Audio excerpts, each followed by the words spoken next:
बहुत से लोगों को मतलब इल्म नहीं है कि खड़ी हिंदी क्या है, उर्दू क्या है, फ़ारसी क्या है और सब मिक्स मैच कर रहे हैं आजकल। अपने बॉडी का उसने 4 गुना बढ़ा दिया था, गंजे हो गए थे उसके लिए। जैसे वो भुलक्कड़ दिखाया है, तो वो सारा कुछ मेथड एक्टिंग के अंतर्गत होता है। Do you want to join films? Don't know how? Watch and subscribe now. Join Films YouTube channel for thousands of free video lessons on how to join films. होता ना कि जैसे डिक्शन का हमारे यहाँ बहुत इशू है।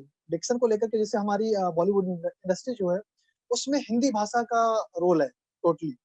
तो देखा ये जाता है कि अपने यहाँ उर्दू और हिंदी का मिक्सचर है। तो कई बार ऐसा हो जाता है कि ये नहीं पता चलता कि आखिरकार हिंदी का अक्षर कौन-सा है और उर्दू का अक्षर कौन-सा है।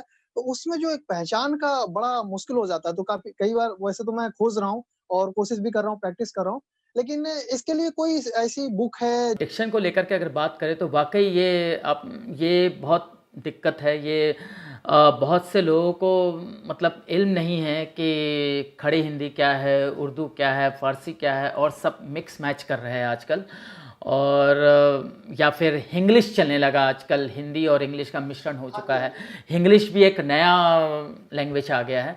तो मेरे हिसाब से मेरा मानना ये है, अगर अभिनेता के पॉइंट ऑफ व्यू देखते हैं तो समय के साथ चलना चाहिए आपको। और समय ये कहता है कि आपको हिंदी, अंग्रेज़ी, उर्दू सबका इल्म होना चाहिए।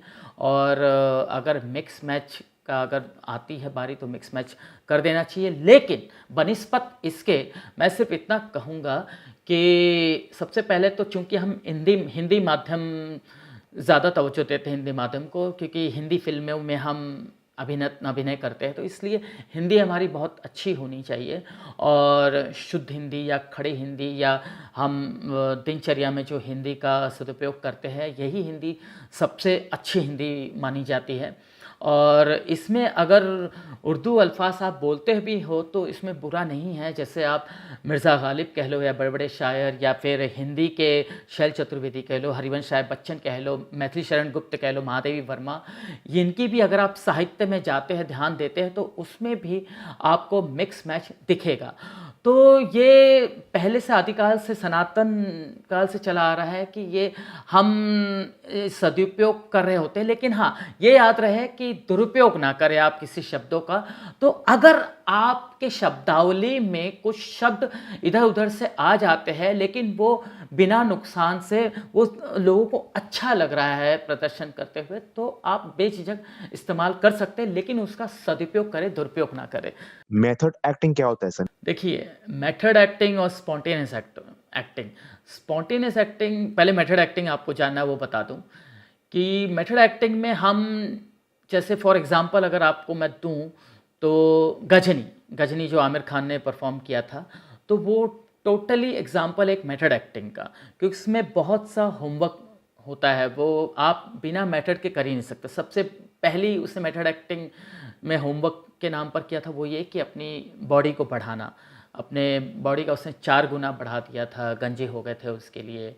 और तो वो मेथड एक्टिंग का एक प्रक्रिया था। प्लस उसमें किस तरह से बॉडी लैंग्वेज होगा, गजनी कैसा चलेगा, कैसा बोलेगा, कैसे संवाद करेगा, कैसे को एक्टर से बिहेव करेगा, जैसे वो भुलक्कड़ दिखाया है, तो वो सारा कुछ मेथड एक्टिंग के अंतर्गत होता है। और स्पॉन्टेनियस जो होता है, अक्सर जिसे हम डिफरेंशिएट करते हैं, डिस्टिंग्विश करते हैं, तो स्पॉन्टेनियस एक्टिंग होता है कि उसमें जैसे शाहरुख फॉर एग्जांपल, वो अक्सर हर फिल्मों में स्पॉन्टेनियस एक्टिंग करते हैं। तो वो बिना सोचे समझे आपको जैसा लगता है, जैसे ऊपर वाले ने नवाजा है, आप बोलते हो, करते हो, तो वो स्पॉन्टेनियस एक्टर होता है। दोनों में डिफरेंस है। बाकी थैंक यू वेरी मच। अगर आप अपने शहर में, अपने घर में रहते हुए प्रैक्टिकली एक्टिंग सीखना चाहते हैं, सिंगिंग सीखना चाहते हैं, फिल्म राइटिंग सीखना चाहते हैं या फिल्म डायरेक्शन, तो कॉल करें 8433666618 पर।